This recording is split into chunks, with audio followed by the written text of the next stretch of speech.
Assalamualaikum warahmatullahi wabarakatuh. Bersyukur kepada Allah Subhanahu wa taala, alhamdulillahirabbil alamin. Dan bersalawat kepada nabi kita Nabi Muhammad sallallahu alaihi wasallam. Allahumma sholli ala Muhammad wa ala ali Muhammad. Baik teman-teman sekalian, kita akan lanjutkan kembali ngaji kita, yaitu tafsir Al-Munir surat Al-Buruj part ketiga, yaitu ayat 12 sampai 22. Kita langsung saja share screen. Bismillahirrahmanirrahim. Kesempurnaan kekuasaan ilahi untuk menguatkan janji, ancaman, dan mengambil pelajaran dari penghancuran umat-umat kafir terdahulu. A'udzu billahi minasyaitonir rajim. Inna batasya rabbika lasyadid. Innahu huwa yubdi'u wa yu'id wa huwal ghafurul wadud dzul 'arsyil majid fa'alul lima yurid. Hal ataka hadithul junud Fir'auna wa thamud balil ladzina kafaru fi takdzib wallahu min waraihim muhit bal huwa Qur'anum majid fi lauhim mahfuz. Sungguh azab Tuhanmu sangat keras. Sungguh dialah yang memulai penciptaan makhluk dan yang menghidupkannya kembali. Dan dialah yang maha pengampun, maha pengasih, yang memiliki arasy lagi maha mulia, maha kuasa berbuat apa yang dia kehendaki. Sudahkah sampai kepadamu berita tentang bala tentara atau penentang, yaitu Fir'aun dan Samud? Memang orang-orang kafir selalu mendustakan, padahal Allah mengepung dari belakang mereka sehingga tidak dapat lolos. Bahkan yang didustakan itu ialah Al-Quran yang mulia, yang tersimpan dalam tempat yang terjaga, Lauh Mahfuz. Mufradat lughawiyah. Batasya, mengambil sesuatu dengan paksa dan keras. Jika kata tersebut disifati dengan kata syiddah, keras, mempunyai makna yang paling ekstrim. Maksud dari ayat tersebut adalah bahwa Allah Subhanahu wa taala kekerasannya berlipat-lipat terhadap orang-orang kafir sesuai dengan kehendaknya. Yubdi'u wa yu'id, menciptakan makhluk dan mengembalikannya lagi. Dan tidak ada yang menghalangi kehendaknya. Al-Ghafuru, maha pengampun bagi orang yang bertobat dari kalangan orang-orang yang berdosa. Al-Wadud, yang mencintai orang yang taat. Dzul 'arsy, yang menciptakan dan memiliki arasy. Al-Majid, yang agung dan mulia serta berhak atas seluruh sifat tinggi dan sempurna atau mulia dalam zat dan sifatnya. Dialah zat yang wajib keberadaannya, sempurna kekuasaan dan hikmahnya. Fa'alul lima yurid, maha mengerjakan apa yang dia inginkan, tiada sesuatu pun yang melemahkannya. Dia akan mengerjakan apa yang dia inginkan. Hal ataka hadithul junud, wahai Muhammad, apakah telah sampai kepadamu berita mengenai kaum atau kelompok yang mendustakan para rasul dan membangkang kepada mereka? Makna asli dari kata al-junud adalah tentara atau penolong, para penolong. Maksud dari ayat ini adalah menghibur Nabi Shallallahu Alaihi Wasallam agar bersabar atas pendustaan yang dilakukan oleh kaum beliau, dan memerintahkan beliau agar memperingatkan mereka akan siksaan yang menimpa kaum terdahulu tersebut, Fir'aun wa Samud. Maksud dari Fir'aun dalam ayat ini adalah Fir'aun dan bala tentaranya, yakni para tentara itu adalah Fir'aun dan para bala tentaranya. Dan kabilah Samud dari kaum Arab Badui adalah kaum Nabi Soleh alaihi salam, yang telah dimusnahkan oleh Allah Subhanahu wa taala karena kekufuran mereka. Ini merupakan peringatan bagi orang-orang yang kufur kepada Nabi sallallahu alaihi wasallam dan Al-Qur'an agar mereka mengambil pelajaran. Balil ladzina kafaru fi takdzib, bahkan orang-orang yang kafir akan senantiasa mendustakan walaupun kaum terdahulu dihancurkan. Mereka tidak akan berpaling dari pendustaan mereka. Itu maksudnya keadaan orang-orang kafir Quraisy lebih mengherankan dari kaum terdahulu. Orang-orang kafir Quraisy itu telah mendengar kisah kaum terdahulu dan melihat bukti kehancuran mereka. tetapi mereka tetap mendustakan ajaran Nabi. Hal ini justru lebih kuat daripada pendustaan kaum terdahulu. Wallahu min waraihim muhit. Dan Allah mengepung dan tidak akan membiarkan mereka. Mereka tidak mempunyai penolong dari siksa Allah, karena mereka berada dalam kekuasaan Allah Subhanahu wa taala. Bal huwa Qur'anum Majid. Akan tetapi itu adalah Al-Qur'an yang agung maknanya. Akan tetapi yang mereka dustakan ini adalah kitab yang agung, yang tiada tandingannya dari segi susunan dan kalimat dan maknanya. Fi lauhim mahfuz, yang terjaga dari penambahan, pengurangan, perubahan dan pemalsuan. Persesuaian ayat. Setelah menjelaskan ancaman kepada orang-orang yang menyiksa kaum mukminin dan janji untuk orang-orang yang beriman dan beramal soleh serta balasan bagi setiap kelompok tersebut, Allah Subhanahu wa taala menguatkan janji dan ancaman yang menunjukkan kesempurnaan kekuasaannya atas hal itu. Kemudian Allah Subhanahu wa taala menjelaskan keadaan orang-orang kafir pada setiap masa dengan para nabi, serupa dengan keadaan Ashabul Ukhdud, di mana orang-orang kafir mengganggu kaum mukminin. Orang-orang kafir senantiasa bermusuhan dan mengganggu kaum mukminin. Maksud dari semua ini adalah menakut-nakuti orang-orang kafir serta meneguhkan keimanan dan kesabaran kaum mukminin, juga menenangkan mereka bahwa orang-orang kafir Quraisy pasti akan mendapati seperti apa yang menimpa kaum-kaum terdahulu, Fir'aun dan pengikutnya, serta kaum Samud. Tafsir dan penjelasan. Sungguh azab Tuhanmu sangat keras. Al-Buruj 12. Sesungguhnya balasan Tuhanmu kepada orang-orang zolim yang diktator dan musuh-musuhnya yang telah mendustakan para rasulnya dan menyelisihi perintahnya pastilah keras dan besar. Kalau dia berkehendak akan dilipat gandakan siksa tersebut. Karena sesungguhnya Allah Subhanahu wa taala mempunyai kekuatan yang besar. Kekuatan sesuatu yang dikehendaki pastilah terjadi. Segala apa yang dia kehendaki akan terwujud sekejap mata atau lebih cepat daripada itu. Hal ini merupakan penguat bagi ancaman kepada orang-orang kafir Quraisy dan semisal mereka. Kemudian hal itu diperkuat lagi dengan firman-Nya. Sungguh dialah yang memulai penciptaan makhluk dan yang menghidupkannya kembali. Al-Buruj 13. Sesungguhnya Allah Subhanahu wa taala mempunyai kekuatan yang sempurna. Dialah yang memulai penciptaan dan menciptakan mereka pertama kali di dunia, kemudian menghidupkan mereka kembali setelah mati. Atau dialah yang memulai menciptakan kekuatan dan mengembalikannya, yakni menguasai orang-orang diktator di dunia dan akhirat. Dalam hal itu terdapat ancaman kepada orang-orang kafir bahwa dia akan membalas kepada mereka karena mereka telah mengkufuri nikmat penciptaan dan mendustakan hari pembangkitan. Kemudian Allah Subhanahu wa taala menguatkan janji dengan menyebutkan 5 sifat kemuliaan dan kebesarannya, yaitu 1 dan 2. Dan dialah yang Maha Pengampun, Maha Pengasih. Al-Buruj 14. Allah Subhanahu wa taala Maha Pengampun dosa hamba-hambanya yang beriman jika mereka bertobat dan berpasrah diri kepadanya. Allah mengampuni dosa orang-orang yang bertobat kepadanya dan patuh kepadanya, meskipun dosa tersebut besar dan kecil. Allah Subhanahu wa taala juga sangat mencintai hamba-hambanya yang taat.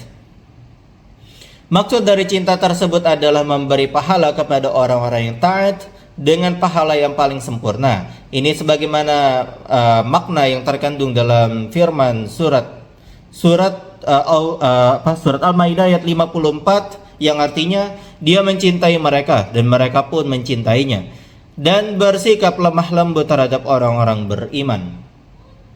Oke. Lalu kemudian nomor 3 dan 4. Nomor ini maksudnya adalah ini ya. Allah SWT menguatkan janji dengan menyebutkan 5 sifat kemuliaan dan kebesarannya Allah. Yang ketiga dan keempat adalah yang memiliki arasy lagi maha mulia. Al-Buruj 15. Allah Subhanahu wa taala adalah pemilik arasy yang berada di atas seluruh makhluk dan memiliki pemilik kerajaan dan kekuasaan yang agung dan tinggi, juga pemilik kemuliaan, keutamaan dan maha tinggi. Lalu kemudian sifat kemuliaan dan kebesaran Allah yang kelima adalah maha kuasa berbuat apa yang dia kehendaki. Al-Buruj 16. Allah Subhanahu wa taala pemilik kekuasaan yang absolut untuk mengerjakan apa yang dia kehendaki. Kapanpun dia hendak melakukan sesuatu, tidak ada orang yang akan menentang dan menanyakan apa yang telah diperbuat karena keagungan dan kekuatannya serta hikmah dan keadilannya.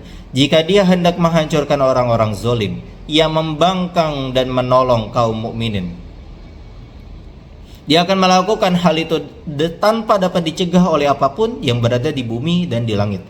Kemudian Allah Subhanahu wa taala memperingatkan orang-orang kafir dan lainnya serta menghibur Nabi SAW dengan kisah Fir'aun dan kaum Samud yang merupakan generasi kaum kafir paling akhir dan juga yang pertama. Allah Subhanahu wa taala berfirman, "Sudahkah sampai kepadamu berita tentang bala tentara penentang, yaitu Fir'aun dan Samud?" Al-Buruj 17-18. Wahai Muhammad, apakah telah sampai kepadamu berita mengenai orang-orang kafir yang mendustakan para nabi mereka dengan mengirim pasukan mereka untuk membunuh para nabi tersebut? Atau apakah sampai kepadamu mengenai siksaan yang ditimpakan oleh Allah Subhanahu wa taala kepada mereka karena kekafiran dan kesesatan mereka? Di antara pasukan-pasukan yang paling terkenal ceritanya adalah Fir'aun dan bala tentaranya, serta kaum Samud yang merupakan kaum Arab Badui, kaum Nabi Saleh alaihi salam. Adapun Fir'aun dan bala tentaranya, Allah Subhanahu wa taala telah menenggelamkan mereka di Laut Merah. Sementara itu kaum Samud yang telah menyembelih unta betina daripada Nabi Saleh alaihi salam, Allah Subhanahu wa taala telah menghancurkan negeri mereka dan mereka sendiri dengan topan yang sangat dahsyat. Kemudian Allah Subhanahu wa taala memberikan isyarat bahwa ini adalah perbuatan kaum kafir di setiap masa. Allah Subhanahu wa taala berfirman, "Memang orang-orang kafir selalu mendustakan." Al-Buruj 19. Kenyataannya sesungguhnya kaum musyrikin Arab sangat mendustakanmu dan risalahmu wahai Nabi. Mereka tidak mengambil pelajaran dari apa yang dialami oleh kaum kafir terdahulu. Dalam hal ini terdapat sebuah penarikan kesimpulan dari mengingatkan kisah para tentara terdahulu, lantas memberikan pernyataan jelas atas pendustaan kaum kafir Quraisy.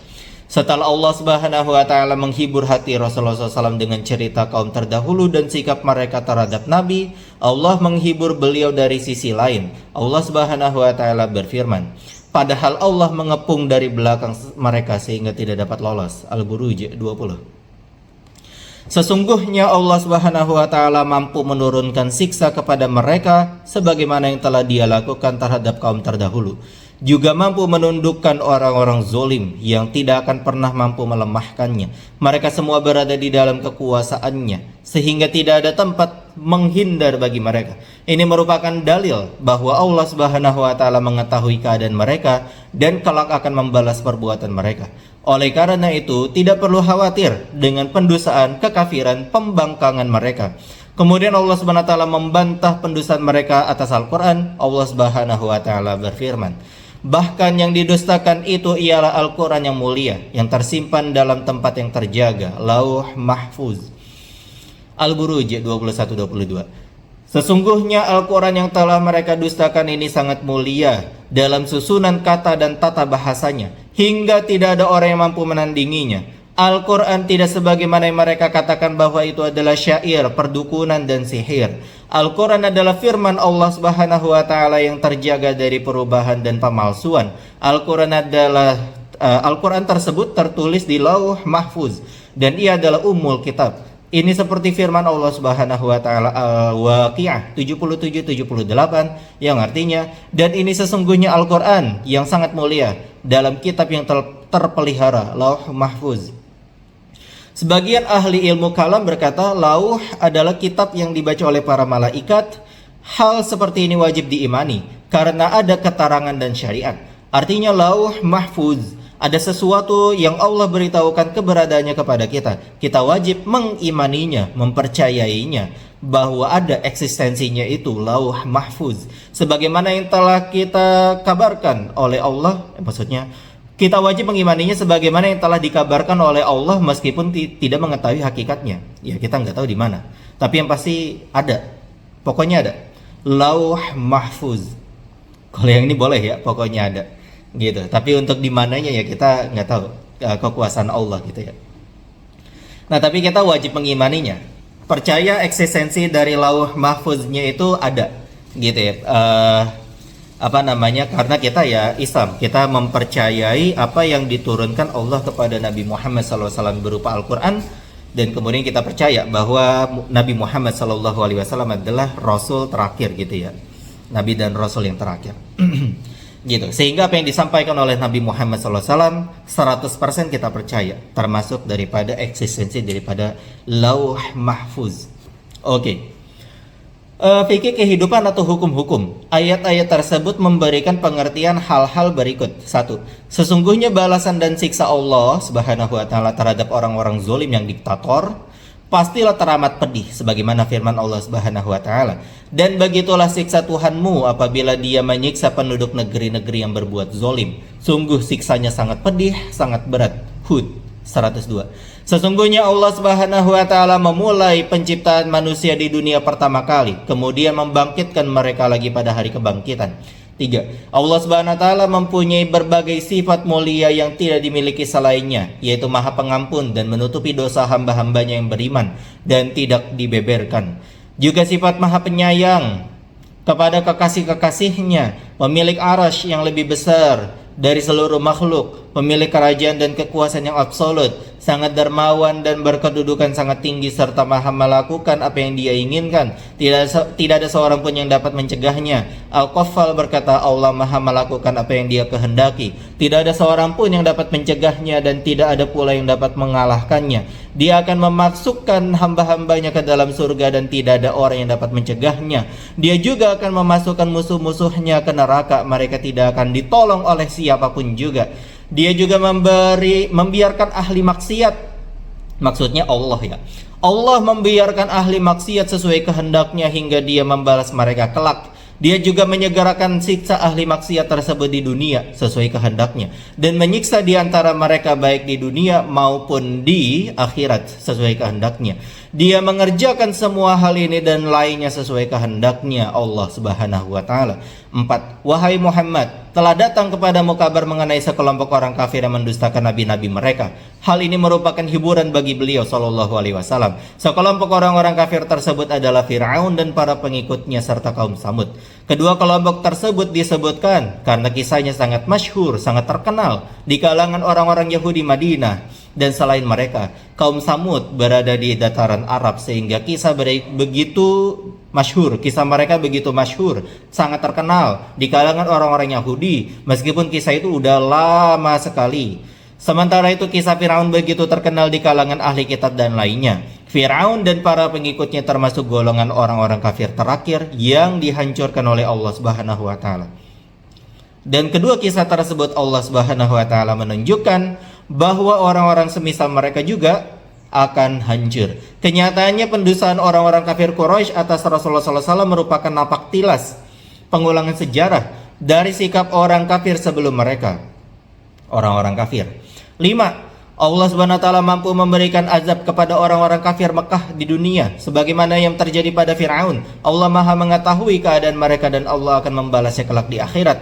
6. Al-Quran tidak seperti mereka kira bahwa Al-Quran adalah sihir, perdukunan ataupun syair. Akan tetapi Al-Quran adalah kitab yang sangat mulia, agung dan berkah. Al-Quran adalah penjelas berbagai hukum agama dan dunia yang dibutuhkan oleh manusia. Ia tertulis di lauh mahfuz di sisi Allah Subhanahu wa taala dan terpelihara dari ulah setan. Ibnu Abbas berkata, kalimat pertama yang ditulis oleh Allah Subhanahu wa taala di lauh mahfuz adalah, sesungguhnya aku adalah Allah, tiada Tuhan melainkan aku. Muhammad adalah utusanku. Barang siapa yang menerima takdirku dan sabar akan ujianku serta bersyukur atas nikmatku, aku menulisnya sebagai orang yang siddiq, benar, dan akan aku bangkitkan bersama golongan para siddiqin.